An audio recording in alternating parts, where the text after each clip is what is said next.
السلام علیکم ناظرین، میں ہوں آپ کی host Rabia from health guider T V. ہم آپ کو آپ کی صحت کے بارے میں مفید مشورے دیتے رہتے ہیں۔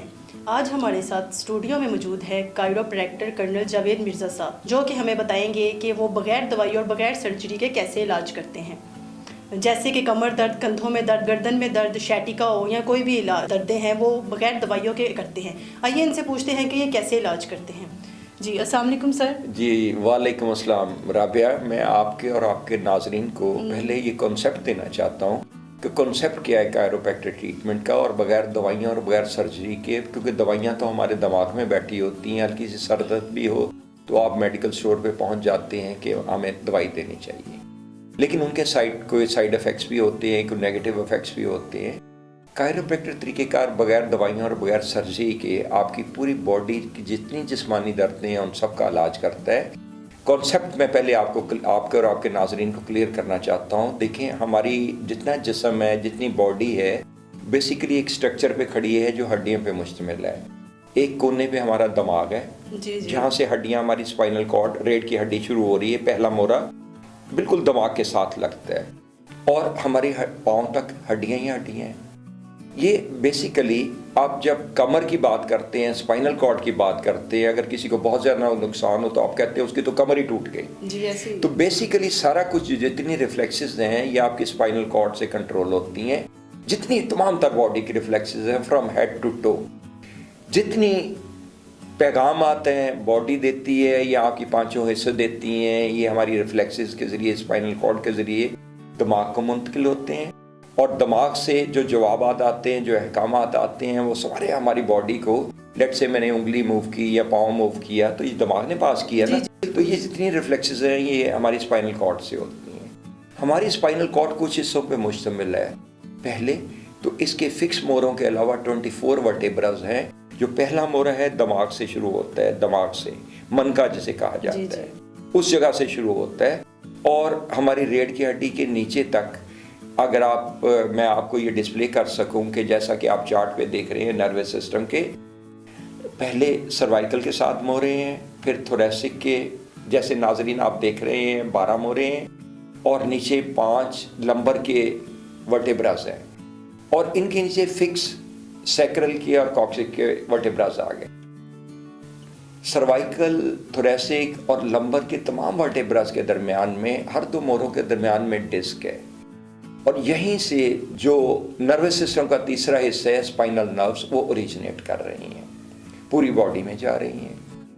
جب جیسے جیسے ایج بڑھتی ہے کچھ اس میں کمزوری آنے لگتی ہے، لیٹ سے ہڈیاں کمزور ہونے لگتی ہیں۔ کیوں کمزور ہونے لگتی ہیں؟ ہڈیاں 7 چیزوں سے بنی ہیں: calcium, vitamin D, magnesium, phosphorus, silicon, copper and fluoride, جو ہم خوراک سے لیتے ہیں۔ وٹامن ڈی سورج کی شعاؤں میں میکسیمم ہوتی ہے۔ جب یہ کمزوری آنے لگتی ہے، کچھ چیزیں ریئیکشن پہ بھی ڈیپینڈنٹ ہے، لیٹ سے کہ کیلشیم، میگنیشیم وغیرہ بغیر وٹامن ڈی کے ریئیکشن کے باڈی میں ابزارب ہونے کی اہلیت ہی نہیں رکھتی۔ تو جب یہ ان کی کمی آنے لگتی ہے تو باڈی ویک ہونا شروع ہو جاتی ہے، اسپائنل نروز پہ پریشر ڈسکیں ڈالنے لگتی ہیں۔ کیوں؟ اس لیے کہ جب ان میں کھچاؤ پیدا ہوتا ہے، اور ان اینی کیس اگر یہ پرابلم ابتدا میں نہ بھی آئے تو جیسے جیسے عمر بڑھتی ہے اسپائنل ڈیجنریشن سٹارٹ ہو جاتی ہے انہی چیزوں کی کمی کی وجوہات کی بنا پہ، اور نروز میں ایتھروسکلیروسس شروع ہو جاتا ہے، جس سے نروز اکڑ جاتی ہیں۔ جب نروز اکڑتی ہیں، اسپائنل کارڈ میں ویکنس آ جاتی ہے، تو کھچاؤ کی وجہ سے کمپریشن آ جاتی ہے، ڈسکیں باہر پرٹوٹ کر جاتی ہیں، پرٹوژن ہو جاتی ہے، بلجنگ ہو جاتی ہے، کچھ صورتوں میں ہرنیشن ہو جاتی ہے ڈسکوں کی، تو جس کی وجہ سے کمپریشن آ جاتی ہے ہماری نروز پہ، جن کی وجہ سے ہماری باڈی پینز آنے لگتی ہیں۔ لیٹ سے کہ اگر پہلے دوسرے مورے سے آیا تو دماغ میں، چہرے پہ کھچاؤ شروع ہو گیا، چوتھے 5ویں مورے پہ نیچے آیا، نیچے L4-5 پہ، تو اس پہ ٹانگوں میں، کمر میں درد آنے لگی۔ تو ہم کائروپریکٹر جو ہے ان کی ایڈجسٹمنٹ کرتے ہیں، مینیپولیشن کرتے ہیں، اس سبلکسیشن کو ٹھیک کرتے ہیں جس کی وجہ سے کمپریشن آ گئی ہوتی ہے، ڈسکوں کو واپس لاتے ہیں، مہروں کو واپس لاتے ہیں، اور جسم میں یہ ہیلنگ ایبیلٹی ہوتی ہے کہ جیسے ہی اوریجن صحیح ہوگا، وہ آپ آگے جو باڈی ہے خود بخود اہلیت رکھتی ہے کہ وہ ہیل ہو جائے گی۔ میں آپ کے سوال کے جواب میں کہ کائروپریکٹر کیسے علاج کرتا ہے، میں فرق واضح کرنا چاہتا ہوں۔ جو ایلوپیتھک ہے اس میں آپ کو یہ پین کلر دیں گے یا سرجری دیں گے تو basically they are treating effect not the cause. تو اس میں کائروپریکٹر طریقہ کار میں بیسیکلی کاز ٹریٹ کیا جاتا ہے اینڈ وی بلیو کہ effect will automatically be cured. Okay sir. جی سر میرا نیکسٹ کویشچن ہے کہ کمر درد کی وجوہات کیا ہے اور اس کا علاج کیا ہے؟ جی دیکھیں کمر درد آپ ایک بڑا براڈ آپ نے ٹرمنالوجی یوز کر دی. کمر درد بھی 3 حصوں میں ہو سکتی ہے, اپر بیک ایک, مڈل بیک ایک اور لور بیک ایک. اگر اپر بیک ایک میں کہیں درد آیا تو لیٹ سے کہ اگر آپ کے پیچھے شولڈر بلیڈز کے درمیان میں آیا یا آپ کے کندھوں میں کے پچھلی سائڈ پہ درد آیا تو یہ آپ کے C7 سے C6 سے چھٹے مورے سے سروائکل کے یا آپ کے T1 T2 میں سبلکسیشن سے آ سکتا ہے. اس سے تھوڑا نیچے آیا تو یہ T6 کا ایریا جو اکثر لوگوں کا افیکٹ ہوتا ہے جو ہمارے پاس پیشنٹ آتے ہیں T6 چھٹا مورا, تھوریسک کا چھٹا مورا, یہ اکثر افیکٹ ہو جاتا ہے اور یہاں سے ڈسک پروٹروٹ کر جاتی ہے. اور اگر اس سے نیچے حصے پہ جائیں لیٹ سے لمبر کا ایریا جہاں سے L3 L4 L5 کی ڈسک بلجب کر جاتی ہے, پروٹروٹ کر جاتی ہے, یہ ہرنیشن اس میں آ جاتی ہے تو کمپریشن آ جاتی ہے نرو سے جس سے دباؤ پڑتا ہے نروز پہ اور اس کی وجہ سے لور بیک کک بھی آ جاتی ہے. تو میں نے کہا کہ اس میں اپر بیک کک بھی آ جاتی ہے but again it is because of vertebras in the upper back. اور اگر درمیان میں آئی مڈل بیک میں آئی تو it is because of the تھوریسک spine, تو اس میں جو پروٹروژن آئی.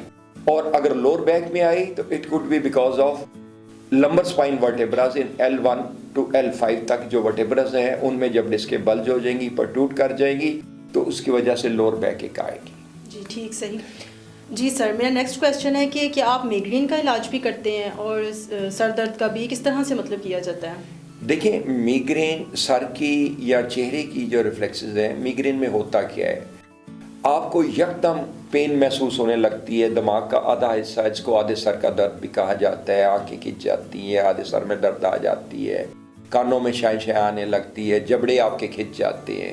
تو یہ ساری چیزیں ایکچولی سروائکل کے پہلے دوسرے ورٹیبرا سے جیسا جہاں سے پہلے سے پرابلم ہو, جہاں سے پہلے ڈسک تھوڑی سی سٹریس میں ہو, اس جگہ پہ جب آپ دماغ سٹریس میں ہوتا ہے تو مزید سٹریس میں آ جاتے ہیں. اس سے دماغ ایکسپینڈ کرتا ہے ٹو آف سیٹ جو اس کو بلڈ سپلائی یا آکسیجن کی سپلائی ریڈیوس ہوتی ہے اس کو کاؤنٹر کرنے کے لیے کہ میری سپلائی بحال ہو آکسیجن کی. اب جب وہ ایکسپینڈ کرتا ہے, نروز ایکسپینڈ کرتی ہیں تو آپ کو تھروبنگ پین ایک دم ہونے لگتی ہے, آدھے سر میں درد ہونے لگتی ہے, آنکھیں کھنچ جاتی ہیں, کانوں میں, چہرے پہ آپ کے جبڑے سب ایک دم ہو جاتے ہیں. تو ہم اس سبلکسیشن کو بھی ٹریٹ کرتے ہیں. جب ہم پہلے دوسرے مہرے کا ٹریٹمنٹ کریں گے تو آکسیجن کی فل مقدار کھل جائے گی جس سے دماغ کو وہ پورا جانے لگے گا اور بلڈ ویسل جو ایڈجائننگ بلڈ ویسلز ہوتے ہیں ریفلیکسز کے وہ دباؤ میں نہیں آئیں گے. دباؤ میں نہیں آئیں گے تو آکسیجن پوری جائے گی. تو اس طرح ہم بغیر دوائیوں اور بغیر سرجری کے میگرین اور ان جیسی دوسری بیماریوں کا بھی علاج کرتے ہیں. صحیح. Okay right sir. بتائیے گا کہ گردن کے درد اور فروزن شولڈر کا علاج کیسے کرتے ہیں؟ جی یہ گردن کا درد جو ہے یہ بیسیکلی گردن کی جتنی موومنٹ ہے 80 ڈگری تک آپ you can turn on each side. آپ 80 ڈگری تک گردن کو ٹرن کر سکتے ہیں اور اگر نارمل حالت میں ہو تو جیسے جیسے گردن کی ڈسک بل جانے لگتی ہے, اس پہ سٹریس آنے لگتا ہے تو اس سے نہ صرف گردن کو بلڈ گردن کی ریفلیکسز کنٹرول ہوتی ہیں بلکہ کندھے بھی آپ کے بھاری ہونے لگتے ہیں, بازوؤں میں کی ریفلیکسز پوری طرح کام نہیں کرتی اور شولڈر بلیڈ بازو کا ہی حصہ ہے جہاں سے ساری اسٹرینتھ آتی ہے. اس کے جب over a period of time اس میں ریفلیکسز پوری طرح کام نہیں کریں گی, نروز کمپریشن میں رہیں گی. آپ نے کچھ لوگوں کو کالر لگے ہوئے دیکھا ہوگا کہ گردن بعد میں اس قابل بھی نہیں رہتی کہ وہ اپنے آپ کو سنبھال سکے اور اس میں اس کو بھی سہارا دینا پڑتے ہیں. تو جب over a period of time blood یا آکسیجن جو ہے جو ان کی ریفلیکسز جو ہیں بازوؤں کی وہ کمپریشن میں رہیں گی اور پوری طرح ان کے اندر نہیں ان کو دماغ کنٹرول کر پائے گا تو اس صورت میں شولڈر کے بلیڈ کے نیچے ایک نرو ہوتی ہے جو سکڑ جاتی ہے, سکویز کر جاتی ہے. جب کسی جگہ پوری طرح آکسیجن یا بلڈ نہیں جائے گا تو وہ نرو جو گوشت ہے وہ سکویز کرنا شروع کر دیتا ہے. تو جب وہ سکویز ہو جاتی ہے تو اس میں اسٹرینتھ نہیں رہتی کہ وہ بازو کو اٹھا سکے.